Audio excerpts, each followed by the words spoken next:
අනේ බත් ගුලියක් බිම ගහනකොට බත්තට විසිරෙනවා. නමුත් ඒ වුණාට මේක මේ බිම ගහනකොට මේක කිසිම විසිරීමක් නැහැ.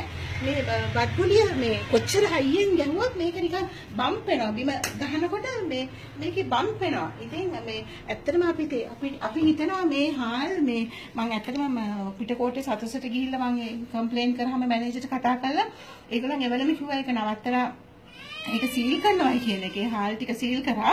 නමුත් ඒ වුණාට මම ඉල්ලන් සිටින්නේ මම ලංකාවේ සියලුම සතසට මේ හාල් එක ගිහිල්ලා ඇති. හැමෝම මේක පරිභෝජනයට අරගෙන ඇති.